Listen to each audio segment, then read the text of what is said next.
नेपाल में भी बाबा का कमाल, नेपाली की डिमांड, योगी सरकार फिर उठ रही हिंदू राष्ट्र की मांग। नेपाली बोले लोकतंत्र से त्राहिमाम, नेपाल को चाहिए योगी जैसा राजा। कहते हैं प्रत्यक्ष को प्रमाण की जरूरत नहीं होती। योगी आदित्यनाथ के साथ भी कुछ ऐसा ही है। जिस देश में नेता हिंदुओं को नमक की तरह इस्तेमाल करते हैं, जहां जितनी जरूरत हो उतना इस्तेमाल कर लिया, वहीं हिंदुत्व सीएम योगी के लिए हवा जैसा है, जिसके बिना जीवित रहना संभव नहीं है। और अब इसकी छाप दुनिया में देखी जा रही है। नेपाल में आंदोलन होता है, प्रदर्शनकारियों के हाथ में सीएम योगी की तस्वीर दिखती है, योगी के नाम के नारे लगते हैं और हिंदुत्व की शक्ति की मिसाल दिखाई देती है। लेकिन आखिर नेपाल में सीएम योगी के पोस्टर के साथ लोग प्रदर्शन कर क्यों रहे हैं? क्या नेपाल में रखी जा चुकी है अखंड भारत की नींव? डिटेल में बताएंगे आपको, पर उससे पहले आया ऑन भारत को सब्सक्राइब कर लीजिए। नमस्कार, मैं हूं आपके साथ स्नेह श्रेयस। आया ऑन भारत में आप सभी का स्वागत है। उत्तर प्रदेश की सीमा से सटे पड़ोसी देश नेपाल की राजनीति बदली सी है। यहां हिंदू राजशाही के पक्ष में बड़ी तादाद में लोग खड़े हो गए हैं। ऐसा माना जाता है कि चीन समर्थक माओवादी आंदोलन ने 2006 में राजा ज्ञानेंद्र का शासन खत्म कर दिया था। इसके बाद नेपाल में वामपंथियों का राज हो गया। पुष्प कमल दहल प्रचंड के बाद केपी शर्मा ओली ने कमान संभाली। अब राजशाही की वापसी की सुगबुगाहट हो रही है। नेपाल को फिर से हिंदू राष्ट्र बनाने को लेकर ज्ञानेंद्र शाह पिछले काफी समय से नेपाल के अलग अलग इलाकों में मुहिम आगे बढ़ा रहे हैं।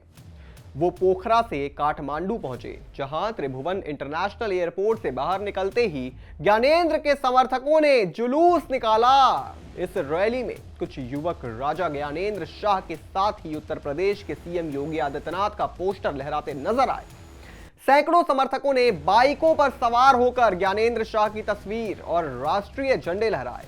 युवाओं के हाथों में सीएम योगी की तस्वीर चीख चीख कर यह दावा कर रही थी कि योगी हैं हिंदुओं के फायर ब्रांड नेता। योगी की तस्वीर पर लिखा था राजतंत्र बहाल करो।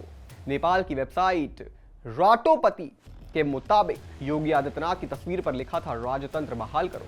यह तस्वीर जैसे ही सोशल मीडिया पर वायरल हुई तो इसे लेकर नेपाल में बड़े पैमाने पर चर्चा शुरू हो गई। पहले प्रधानमंत्री ओली के राजनीतिक सलाहकार विष्णु रिमल ने अपने सोशल मीडिया अकाउंट पर इस फोटो को पोस्ट किया और योगी आदित्यनाथ की तस्वीर का नेपाल में इस्तेमाल किए जाने को लेकर चिंता जताई। इसके बाद खुद प्रधानमंत्री केपी शर्मा ओली ने भी इस मामले में बयान दिया। ओली ने कहा कि देश में ऐसी स्थिति नहीं बननी चाहिए जहां पर विरोध प्रदर्शन के दौरान विदेशी नेताओं की तस्वीरों के इस्तेमाल की जरूरत पड़े। काठमांडू की रैली में शामिल होने वाले लोग मुद्दों पर ध्यान देने के बजाय कुछ विवादास्पद शख्सियतों की तस्वीर दिखा रहे थे। मतलब जनाब सीएम योगी को विवादास्पद बता रहे हैं, तो उन्हें याद दिलाना होगा हमें कि भाई इससे पहले केपी शर्मा ओली योगी आदित्यनाथ के बयान की आलोचना कर चुके हैं। जून 2020 में ओली ने उत्तर प्रदेश के मुख्यमंत्री योगी आदित्यनाथ के उस बयान की निंदा की थी जिसमें उन्होंने कहा था कि नेपाल को अपनी राजनीतिक सीमाएं निर्धारित करते समय तिब्बत की गलती नहीं दोहरानी चाहिए। नेपाल को इसके नतीजों के बारे में सोचना चाहिए और याद रखना चाहिए कि तिब्बत के साथ क्या हुआ था। भारत और नेपाल दो राजनीतिक इकाइयां जरूर हैं, लेकिन उनकी आत्मा एक है। दोनों देशों के बीच कई सदियों पुराने सांस्कृतिक ऐतिहासिक संबंध हैं और नेपाल को इससे याद रखना चाहिए। इसके बाद केपी शर्मा ओली ने योगी आदित्यनाथ की टिप्पणी की आलोचना करते हुए कहा था कि भारतीय नेता को सलाह दी जानी चाहिए कि वो धमकी भरे बयान ना दे।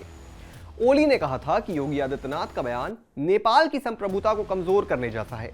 मतलब गजब हाल है। जो आपके देश को मजबूत करने की बात कहता है, चीन जैसे देश से सावधान रहने की बात कहता है, वो नेता विवादास्पद है। तो भाई कल को चीन आपके देश पर कब्जा करने चला आए तो कहीं आप भारत के आगे हाथ ना फैलाएं। चलिए आपको यह भी बता दें कि नेपाल में इस वक्त हिंदू राष्ट्र और राजशाही की वापसी के लिए जबरदस्त प्रदर्शन चल रहे हैं। 1990 के दशक में स्थापित आरपीपी अब राजशाही की बहाली की मांग का नेतृत्व कर रहा है।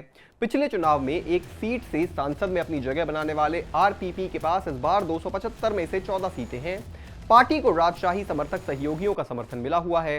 नेपाल में अगला चुनाव 2027 में होना है। इससे पहले नेपाल की राजनीति में राजशाही की ओर ये मोड़ भ्रष्ट सरकारों के खिलाफ नाराजगी और 2008 में एक जन आंदोलन के बाद राजशाही को औपचारिक रूप से खत्म दिए जाने से पहले के अतीत में लौटने की इच्छा ने लोगों को सड़क पर ला दिया है।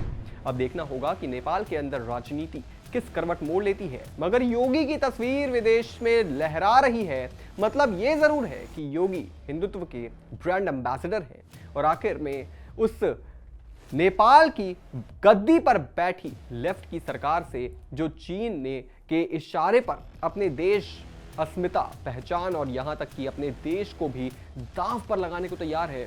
ये बात किसी से छिपी नहीं है। चीन के इशारे पर ही देश के इकलौते घोषित हिंदू राष्ट्र की पहचान कत्लेआम के जरिए मिटा दी गई और हिंदू राष्ट्र की पहचान खो चुका नेपाल अपना अतीत ढूंढने को मजबूर है।